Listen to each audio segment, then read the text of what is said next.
Weaving the Ocean project was really inspired by the mangrove forest in Mertasari, Sanur, Bali. I visited the mangrove area since 2013 to create different kind of foam, and in the end, I started to collect some plastic ropes little by little.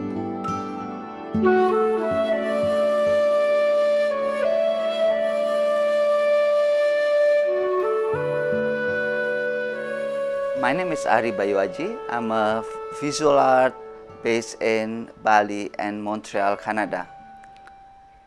In my art practices, I work a lot with found object and ready-made objects, and then I inject the emotion into those things so it has like a new soul.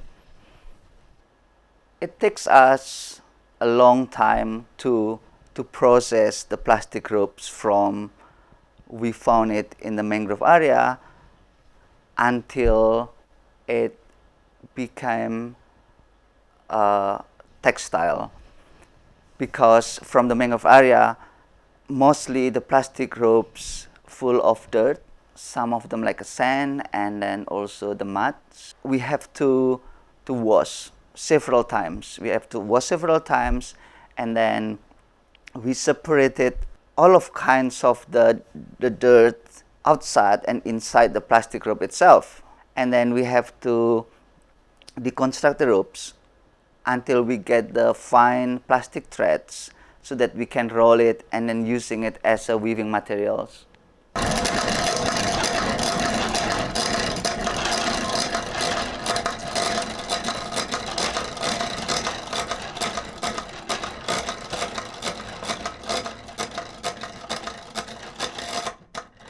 This project becoming kind of a community empowerment, because within a year we have created kind of movement.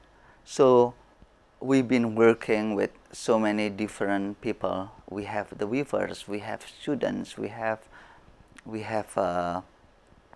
even fishermen that really make this project happening.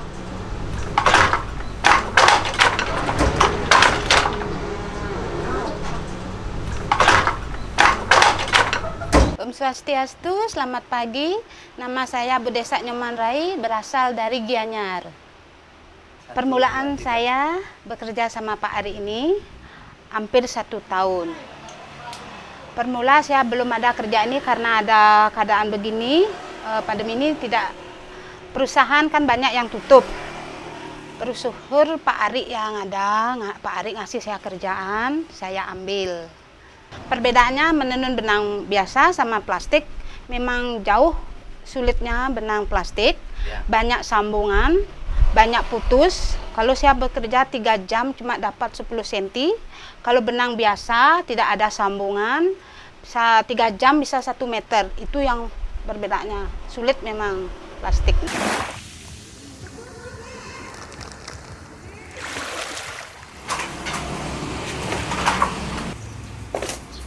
Kalau dulu saya beraktivitas sebagai pelaku bisnis, semua kebutuhan pokok Bali untuk adat dan budaya saya supply dari Flores. Setelah itu saya berhenti, saya mulai maju ke politik, beraktivitas di politik selama 1 periode sebagai anggota DPR di Kabupaten Nagekeo di Flores. Habis itu, kali berikut tidak maju lagi, dan saya kembali ke Bali. Setiap hari saya beraktivitas membantu ibu di kegiatan arsop dan juga ke laut, melaut sebagai nelayan. Semua usaha kami boleh dikatakan jatuh. Tidak ada aktivitas sama sekali, tidak ada transaksi sama sekali. Sedangkan kami masih punya karyawan, kami punya istri, anak. Untuk menafkahi itu, kami mulai dengan segala cara untuk mendapatkan profit.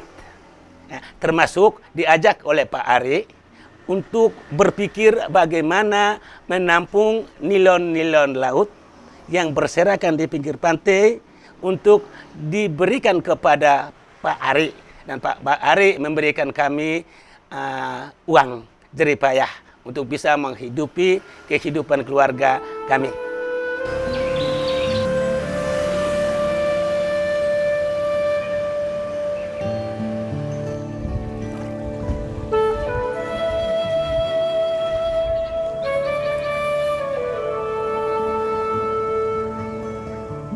Halo, selamat pagi. Nama saya Ibu Ellen.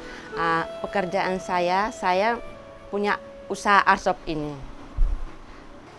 Untuk proyek seni ini, setiap hari saya bekerja menyambung tali nilon satu persatu untuk menghasilkan benang asak ini. Susah sekali, apalagi yang talinya besar dan kita harus buka satu persatu. Seperti tali ini, dan kita harus buka satu persatu dan kita lilit satu persatu dari warna kuning, orange, biru, dan menghasilkan seperti ini. Yang buat saya tertarik itu karena proyek ini benar-benar berdampak kepada lingkungan. Dan kedua, seperti benda-benda plastik seperti ini kan tidak mudah untuk dijadikan suatu barang yang bernilai ya. Jadi karena itu saya ingin ambil bagian dari proyek ini tersebut. Saya biasanya bantunya gulung sambungin tali benang. Habis itu saya buat gelang-gelang seperti ini. Agak sedikit susah soalnya awal mulanya kita harus uraikan dulu.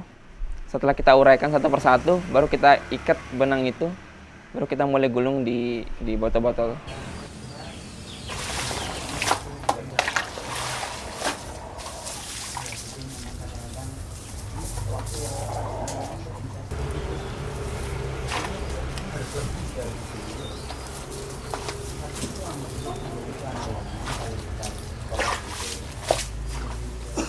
Tali-tali ini bekasnya kapal-kapal gede yang jarang dipakai, terus didaur ulang yang supaya bermanfaat.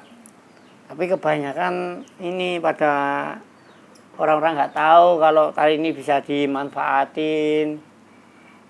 Nah, ini nama saya, istri saya Naza, anak saya yang pertama Lina, anak yang nomor kedua Nola.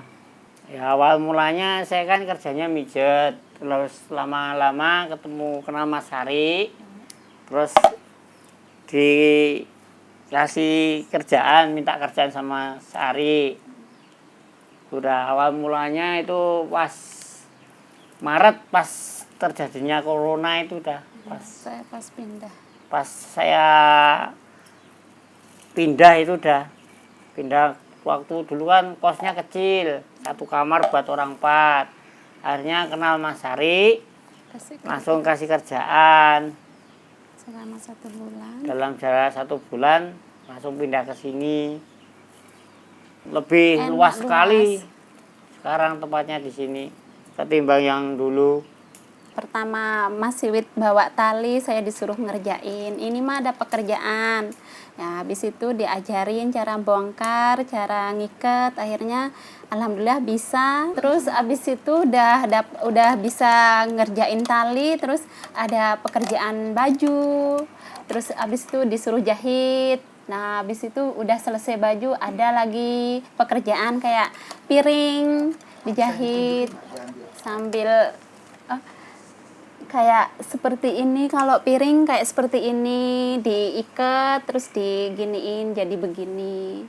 Kemudian kayak habis piring kadang ada pekerjaan kain, kayak bisa dipindah kayak gini.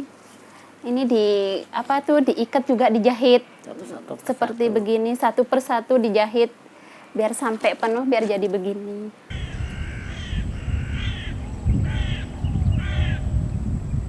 For some artworks, I work on weaving the ocean projects. The hand woven fabric is kind of a canvas, so I'm just using the fabric as painting materials. So instead of just hanging as a fabric and also just stretch them, I also use them as a painting where it's easy for me to express my emotion. because I found a lot of the plastic ropes in the mangrove area where I went there sometimes very early in the morning or sometimes a little bit late in the afternoon. So I could see the changing of the colors of the sky, of the ocean. So by using the textile as my painting media, so I can create kind of narrative. Could be full moon, could be sunrise. That's why it's easy for me to inject the emotion on the material.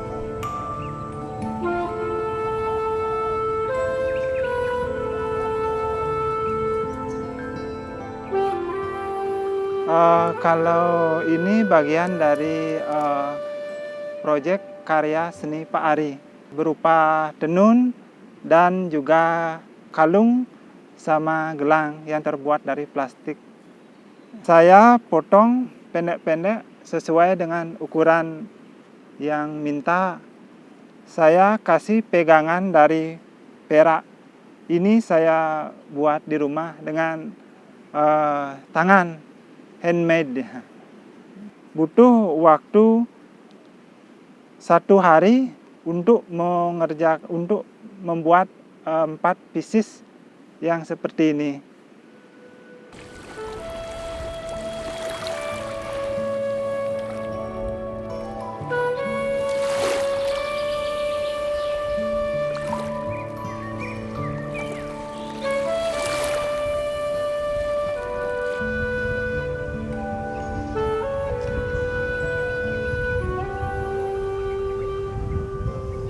Setelah terjadi pandemi ini, pengaruh sekali dengan kehidupan keluarga saya, terutama di bidang ekonomi, keuangan keluarga. Karena sedikit sekali pekerjaan sekarang, bahkan nyaris tidak ada orderan peraknya. Makanya saya bingung harus mencari pekerjaan kemana. Sebelum masa pandemik, usaha saya ini berjalannya lancar, tapi setelah mulai adanya pandemik, benar-benar saya tidak ada pemasukan sekali. Untuk perekonomian keluarga saya benar-benar saya tidak bisa berbuat apa-apa. Pandemi ini benar-benar benar-benar perubahan besar lah di hidup saya. Seperti yang dulunya, yang awalnya kita ketemu banyak orang, sekarang harus lebih banyak tertutup, lebih banyak berjarak dengan orang lain.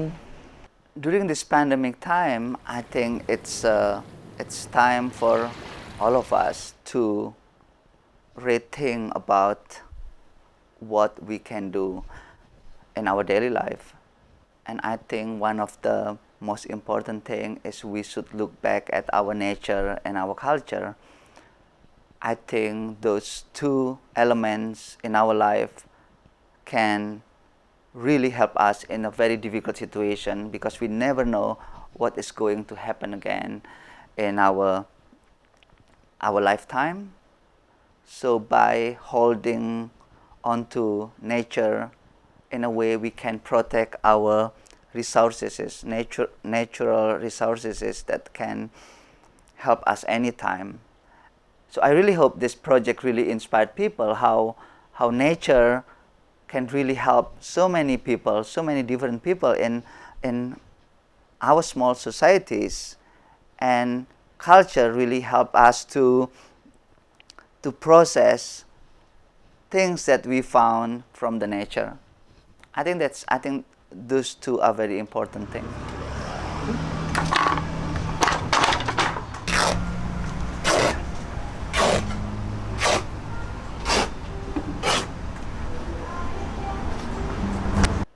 I think this kind of project is possible to be done in so many different countries, because basically I'm using plastic threads as a weaving materials. So if we think about the civilization fabric or hand woven fabric, it's all over the world. It's the heritage of our world civilization. So if we can do this and introduce this to so many communities around the world, it's it's possible. We create something bigger than what I've been doing now. Proyek ini banyak pendapat pengalaman buat saya. Dari hal-hal yang dulu saya hanya bekerja dari benang katun, dan sekarang saya harus belajar untuk menyambung benang-benang nilon dari lautan yang tidak terpakai lagi dan bisa menghasilkan nilai seni yang tinggi. Seperti banyak pengalaman-pengalaman baru, seperti cerita-cerita tentang bagaimana cara menyelamatkan lingkungan dari Pak Ari, bagaimana caranya dia membuat barang yang tak bernilai menjadi bernilai. Itu benar-benar bisa menginspirasi saya, hal tersebut. Ya, saya dibantu pertama. Kebaikannya adalah saya kerjaan selama pandemi ini. Sangat-sangat membantu. Kalau tidak ada proyek ini, mungkin saya udah pulang ke NTT karena saya tidak punya pekerjaan lain. Usaha saya, art shop saya udah ditutup. Kepingin banget proyek ini lanjut terus, berjalan lancar terus, seterusnya dah, biar bisa dapat hidup ya lebih baik gitu, bisa bayar anak sekolah gitu, bisa untuk sehari-hari bayar kontrakan gitu. Itu yang saya sangat harapkan, semoga dengan kehadiran Pak Ari sebagai pemilik proyek ini didukung oleh siapapun, oleh pariwisata, Kementerian Pariwisata, Kementerian Lingkungan Hidup, Kementerian UKM, karena ini mempekerjakan cukup banyak orang. Dan tidak semua orang bisa, ya, minta maaf, tidak bisa semua orang bisa mengerjakan tali ini.